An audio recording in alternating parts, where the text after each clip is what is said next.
안녕하세요. 오늘 여러분과 함께 살펴볼 자료는요. 요즘 스쿠터 시장에서 아주 뜨거운 감자라고 할 수 있는 그런 분석 보고서입니다. 299만 원의 혁명 이런 말까지 나오던데요. 아, 네, 맞습니다. 그 2026년형 아이맥스 스페셜 125 신형 모델 때문인데요. 이게 나오면서 기존 강자들 있잖아요. 혼다 PCX나 야마하 MX 이 모델들하고 경쟁 구도가 어떻게 달라지고 있는지, 또 야마하의 그 2025년 가격 정책이 시장에 미치는 영향, 이런 것들을 좀 다룬 자료들입니다. 좋습니다. 그럼 이 자료들을 보면서 현재 스쿠터 시장의 어떤 핵심 변화들, 특히 가성비나 최신 기능 트렌드 같은 것들을 좀 명확하게 짚어보고요. 여러분께서 스쿠터 고민하실 때, 이런 점을 중요하게 봐야겠구나 하는 걸 좀 파악하시는데 중점을 두겠습니다. 자, 바로 시작해 볼까요? 네. 우선 제일 눈에 띄는 건 역시 아이맥스 125 가격이죠. 299만 원. 근데 이게 단순히 싸기만 한 게 아니고요. 이 가격에 ABS2 채널이랑 TCS, 트랙션 컨트롤 시스템이죠. 이걸 같이 넣었다는 점이 상당히 중요합니다. 보고서에서도 이걸 뭐랄까 파격이다 이렇게 보고 있어요. ABS 두 개 채널에 TCS까지요?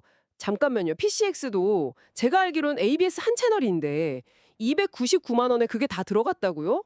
와, 그 외에도 기능이 많다고 들었는데요. 네, 맞습니다. 그 ABS2 채널은 특히 배달하시는 분들이 계속 원했던 사양이고요.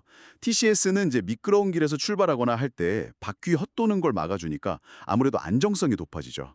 여기에다가 뭐 연비랑 출력 개선하고 소음 줄인 새 엔진, 또 정차하면 시동 꺼지는 아이들링 스탑, 스마트 키, 등받이 쿠션, 비상 깜빡이까지 이게 다 기본이에요. 이야, 큰 가성비를 넘어서 이 가격대 스쿠터에 대한 어떤 기대치 자체를 확 끌어올리고 있는 거죠. 진짜 가성비 괴물이란 말이 그냥 나온 게 아니네요. 그런데 이런 상황에서 야마하는 2025년 모델 가격을 오히려 올렸다면서요? 이건 좀 의외인데요. 보고서에서는 어떻게 분석하고 있나요? 네, 그게 좀 논란이 되고 있습니다. NMAX 125가 468만 원, NMAX 155는 548만 원, 그리고 XMAX 300은 798만 원으로 확정이 됐어요. 근데 문제는 특히 NMAX 125 같은 경우에요. 혼다 PCX가 472만 원이거든요. 가격 차이가 이제 4만 원밖에 안 나게 된 거예요. 4만 원 차이면 거의 같다고 봐요. 그렇죠. 근데 PCX는 이번에 뭐 한국 시장 한정이긴 하지만 열선 그립하고 가스 쇼크 업서브를 추가하면서 가격을 올렸단 말이에요. 반면에 NMAX 125는 딱히 상품성 개선이랄 게 없이 가격만 올랐다는 비판이 자료에 나와 있습니다. 기능 추가 없이 가격만 올랐다면 소비자 입장에서는 좀 납득하기 어려울 수도 있겠네요. PCX랑 비교하면 그럼 전체적으로 어떤가요? 보고서 분석을 보면요. 현재로서는 NMAX 125가 PCX보다 확실히 낫다고 할 만한 게 뒷바퀴 ABS 하나 정도. 그 외에 뭐 내구성이나 연비, 편의사양, 열선 그립이나 쇼바 유무, 또 겨울철 시동성 같은 거는 오히려 PCX가 더 좋다는 평가가 많아요. 그러니까 사실상 NMAX 125를 선택할 이유가 많이 줄었다는 거죠. 그렇군요. 네, NMAX 155도 YCVT라는 기술이 추가되긴 했는데 이게 15마력 출력의 가격이 548만 원이니까 이것도 좀 부담스럽다는 시각이 많습니다. 조금만 더 보태면 이제 30마력대 스쿠터도 살 수 있는 가격대잖아요. 그렇네요. 그러고 보니 300cc급에서도 변화가 있다고요.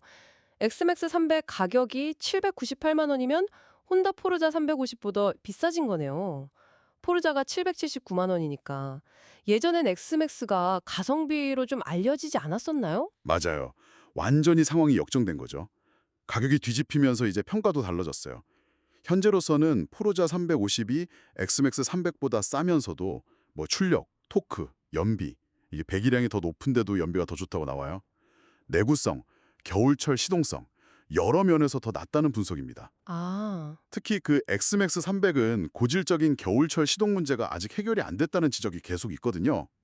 뭐 일각에서는 고급류 나오면 괜찮다고도 하는데 이런 상황에서 가격까지 오르니까 예전에 그 가성비 이미지는 거의 없어지고 오히려 포르자 350의 매력이 더 부각되는 결과가 된 거죠. 허허, 보고서 표현이 좀 재밌던데 야마하가 똥볼을 차고 혼다가 어부질이 1승을 했다. 이런 평가까지 나오는군요.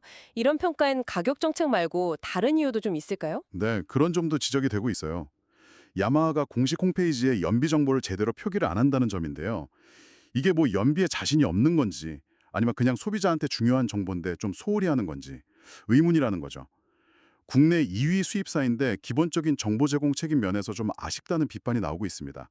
이런 것들이 다 복합적으로 작용한 것 같아요. 자, 그럼 정리를 좀 해보면 2026년형 아이맥 스페셜 125는 정말 파격적인 가격이랑 풍부한 옵션으로 시장의 어떤 게임 체인저가 될 가능성을 보여주고 있고, 반면에 야마하는 2025년 모델들 가격 인상, 특히 NMX 125나 XMX 300은 경쟁 모델 대비 좀 아쉬운 모습을 보이면서 혼다에게 좀 유리한 상황을 만들어줬다. 뭐 이렇게 요약할 수 있겠네요. 네, 정확합니다. 그래서 여러분께서 만약 지금 2급의 스쿠터를 구매하려고 생각 중이시라면 단순히 그냥 익숙한 브랜드 이름만 보실 게 아니라 현재 가격이 어떤지, 어떤 기능들, 뭐 ABS 채널 수라든지 TCS가 있는지 없는지, 다른 편의 사양은 어떤지 등등 이 제공되는지, 그리고 또 실제 성능 관련 정보들 있잖아요. 연비나 내구성, 시동성 같은 것들까지 정말 꼼꼼하게 비교해 보시는 게 그 어느 때보다 중요해졌습니다.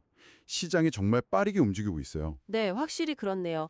아이맥스 같은 이런 강력한 경쟁자가 나오니까 이렇게 기능 추가도 빨라지고 가격 경쟁도 치열해지는 걸 보면 앞으로 스쿠터 시장에서 또 어떤 기능들이 뭐랄까 당연한 기본 사양처럼 될지 이것도 참 궁금해집니다. 이게 단순히 한두 모델 경쟁을 넘어서 업계 전체에 더 큰 변화로 이어질지 한번 계속 지켜보는 것도 재미있는 포인트가 될 것 같습니다.